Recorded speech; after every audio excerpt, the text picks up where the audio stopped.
of the big race build-up. Oxford haven't won the boat race since 1991, but this year they're in high spirits, confident they can turn a light blue tide. Star Cornick wishes to show the public her fairy slippers. We've come a long, long way together, through the hard times and the good. We're quite boring, because all we do is row. We don't even like doing that. We've been beating Cambridge all year in training and in competition. We've got 4 Old Blues back, which is quite a lot, and we're really determined. We're going fast, been putting in some good times. We're raring to go. Cambridge, attention, go! Unlike Oxford, this year Cambridge have a whole crew of novices. None have blue boat experience, but this most focused of 8s have rowed the race in their minds countless times. Accelerate 10. Next stroke, go. Accelerate. Accelerate. Accelerate. Annihilate. We've done psychological issues, but I don't think necessarily it's a disadvantage not having a winning blue, because all of the Oxford Blues are losing, and we feel that we're stronger. And can you keep Cambridge's run going? I hope so. We're looking for the 8th.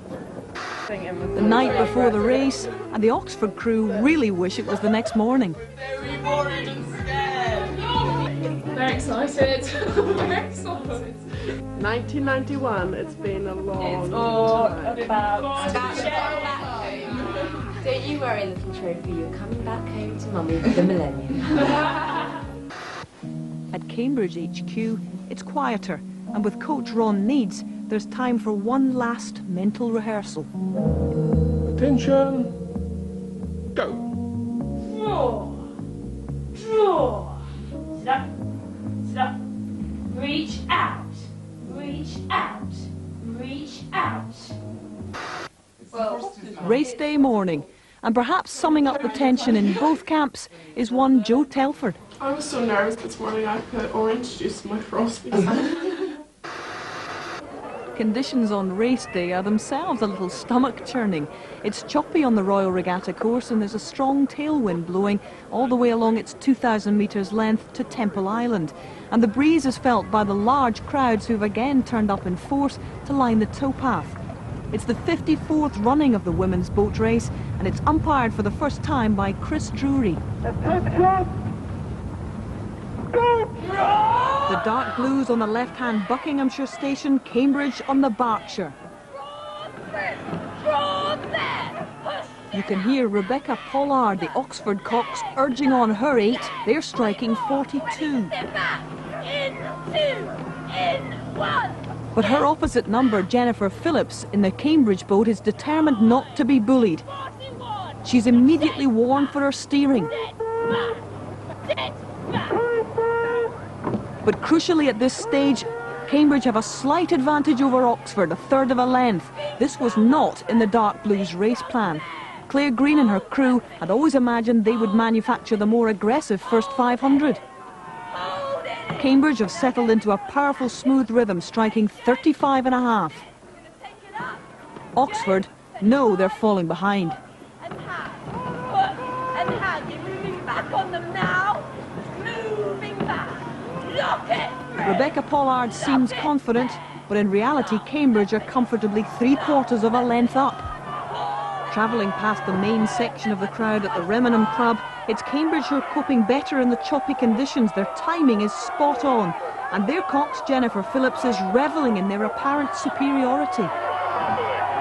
Strong, rhythmical, rhythmical. We're taking them. Big one to eight. 750 push out. Lock and hold. That's clean, Cambridge. This is ours.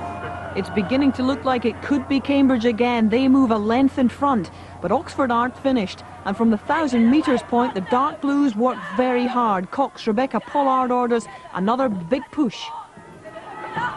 On the 500, they're really, really hurting now. Every hurt you feel, they feel more. Go together, hold the finishes in, 6, in, Can't he catch it? Right, give him something. It's working. Oxford are gaining. It's back to 3/4 of a length. But with the island in sight, Cambridge demoralised their opponents. That's it, Cambridge. Strong's the finish. Let's make our mark. Up two, go. Sit up. Sit up. After that extra surge, there's clear water now. It's 1 1/4 lengths the difference. The light blues as fluent and rhythmical as they've looked all the way down the course. From Oxford, meanwhile, a lurch right, and they're warned for their steering. It's desperation stuff now from Cox Rebecca Pollard. Throw your best. It's still ours.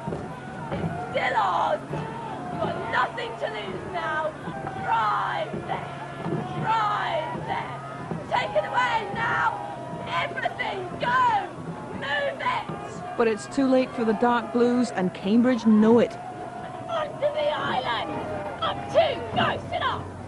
Sit up. Reach out. Reach out. Last 10. Squeeze back. Squeeze back. Squeeze back. Drive there. Drive there. Wind down. And last 30. 20 on. Woo! After half a year's training, the Cambridge novices have come of age in a record time of 6 minutes and 1 second. Oh, you did it. You did it the whole way down. Oxford were beaten by just 1 length, but it could be a mile as far as their dejected crew is concerned. Their emotions in complete contrast to those in the Cambridge boat. Best feeling anybody could ever ask for after 6 months of unbelievable grueling training. The dedication in this boat will blow your mind. The rewards for successfully coxing the boat race are dubious, but predictable. In any case, Jennifer Phillips didn't seem to mind. So, 8 in a row for Cambridge. 1999 women's boat race, Cambridge.